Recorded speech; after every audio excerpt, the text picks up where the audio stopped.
I wasn't sure whether I'll be able to love another person's child because it's not my flesh and blood. So like, what if I don't feel anything towards this baby, right?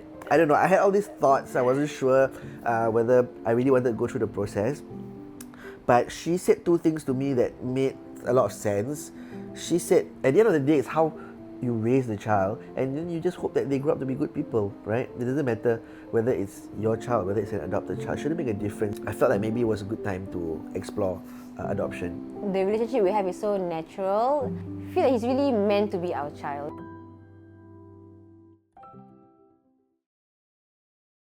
So we met through a mutual friend who sort of introduced us through Facebook. So I dropped her a message, and then she replied. Yeah, it's finally time to meet. A few months into dating, we would start talking about marriage. So we spoke to our parents, and then we settled on a date a year later.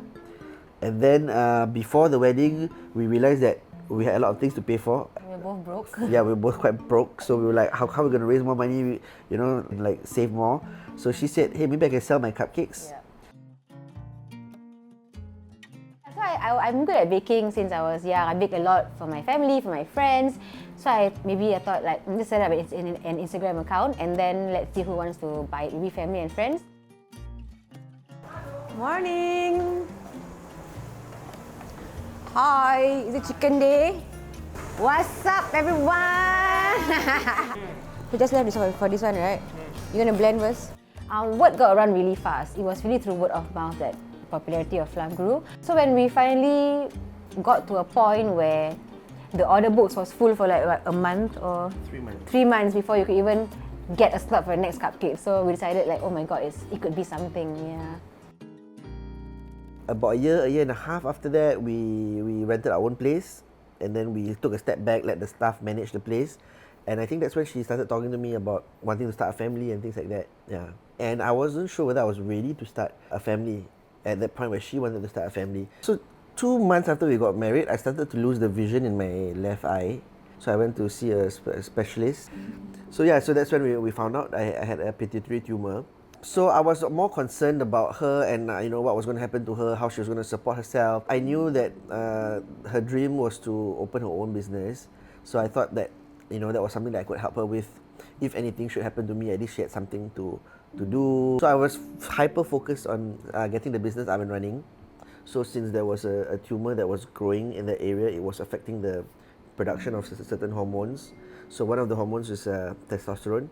So because my body has very little testosterone, it was like number one, I was very tired all the time. Number two, there was no sperm production. So when we did like a fertility test, when they do a semen analysis, it came back like nothing. Yeah, so because of that, we were not able to conceive naturally lah, or even do IVF, because the IVF process requires an egg and a sperm. Yeah.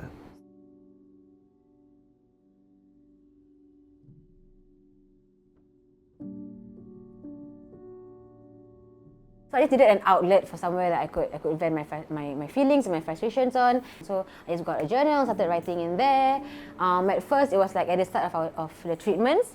But as time went by, the plan to conceive or to have a baby just wasn't moving anywhere, and I got really just very discouraged. So I wrote in there like, I don't know who you are, or I don't know who you are, if I'll ever see you, but I guess I won't ever see you anymore. I just threw the journal away.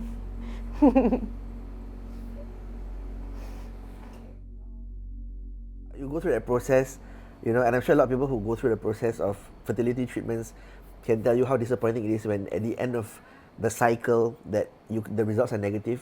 Yeah, it's very deflating. And she said, why don't we just adopt? So I was like, oh, okay. I felt like maybe it was a good time to explore adoption. Assalamualaikum. Hi. Okay, sit down and makan. Macam mana dulu? Bismillahirrahmanirrahim. I think the lady from the adoption agency, she called us in the evening. And she was saying, okay, I need you guys to come in for a chat, a quick chat at the office. Went in at about like 2 p.m. and we had a chat, and she told us there's a baby for discharge at 5 p.m. Do you want to bring him home? We were holding him in the car and looking at him like, couldn't believe, that, we were now a family of 3. Yeah. The tree frog. Yang ini? What's this? You can show them what's inside your life book. The first picture that I saw of you with your milk at the side, how you vomit. So Syaira was very keen, was very adamant from the start that we were going to keep it as an open adoption and that he was going to be aware that he was adopted when he's old enough to understand. Tell me again how the phone rang in the middle of the night and they told you I was born. Tell me again how you scream, Ah! I've personally seen instances where people find out that they are adopted when they are much older in life, when they are teenagers, and your whole identity just crumbles. You don't know who to trust anymore because the person you thought were your parents are not your parents, and you have so many questions. I didn't want it to be a big thing, you know. I didn't want it to be something that felt like it was a problem, because it's not. It's not a problem. It's just something that is part of our family. We didn't wake up knowing that we were going to bring a baby home. So all the things that you had 9 months to prepare for, like clothes, bottles, I don't know, research on how to raise a child, like we had none of that. The same day that we brought Noah home from the hospital, I called the gynae and I said, I need milk like yesterday. The child just came today. You're supposed to just pump every 3 hours, and there's nothing to pump. It's basically just pumping nothing out, just to stimulate the stimulation of the child sucking on your breast, and at the same time you'll be taking some hormones and some pills to stimulate pregnancy and childbirth.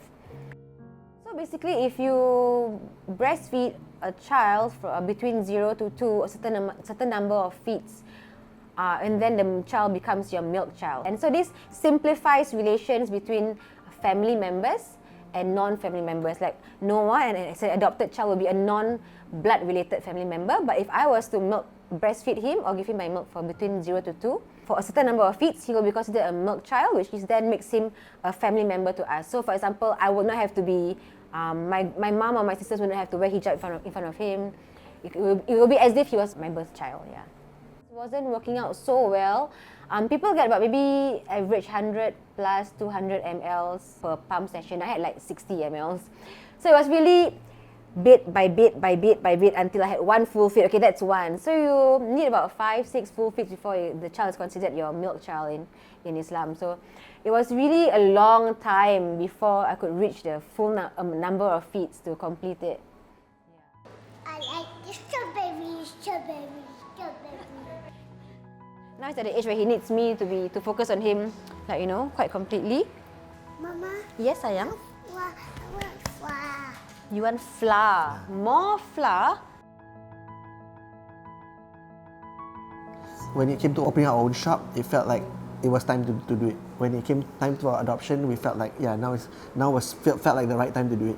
While there may have been some hesitation, we felt very comfortable with the decision both times, be it opening a business or adopting Noah. No, now it's all over your face. No, don't. So far, the whole journey has been extremely rewarding.